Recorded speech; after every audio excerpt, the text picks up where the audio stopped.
L'immobilisation au moyen d'une attelle à dépression limite les mouvements du membre traumatisé, diminue la douleur et prévient la survenue de complications. Voyons ensemble l'immobilisation du membre inférieur.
Maintenant que nous avons vu cette séquence en temps réel, nous allons détailler la technique.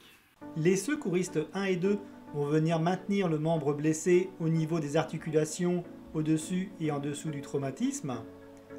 On va ensuite pouvoir enlever la chaussure et la chaussette. Pour cela, le troisième secouriste va maintenir la cheville pendant que le premier secouriste enlève les vêtements.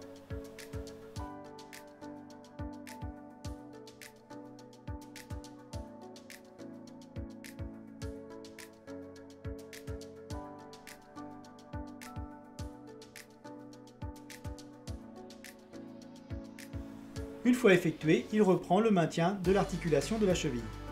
Le troisième secouriste peut alors préparer l'attelle à dépression en répartissant également toutes les billes et en ouvrant la valve d'admission de l'air.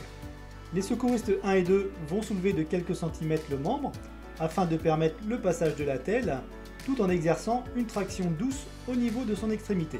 Le secouriste 3 peut alors glisser l'attelle sous le membre traumatisé en prenant soin d'englober les deux articulations. Le secouriste 1 et 2 vont alors déposer le membre sur l'attelle et le maintenir. Le secouriste 3 rabat alors l'attelle de part et d'autre du membre en lui donnant une forme de gouttière.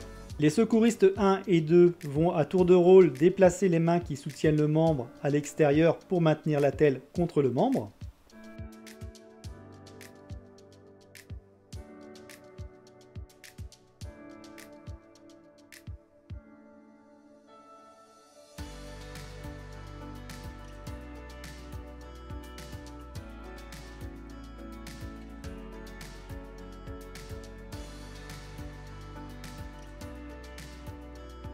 Il ne reste plus qu'au troisième secouriste de faire le vide à l'intérieur de l'attelle en aspirant l'air jusqu'à ce que l'attelle devienne rigide, de fermer le robinet, de déconnecter le dispositif d'aspiration, de vérifier la bonne immobilisation et l'état de l'extrémité du membre.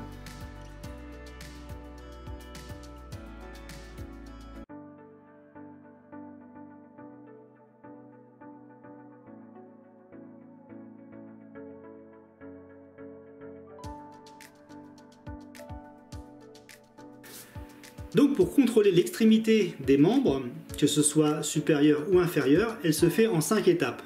La première étant la motricité, on demande à la victime si elle peut bouger les doigts de pied. Deuxième, sensibilité, est-ce que la victime sent qu'on lui touche l'extrémité du membre?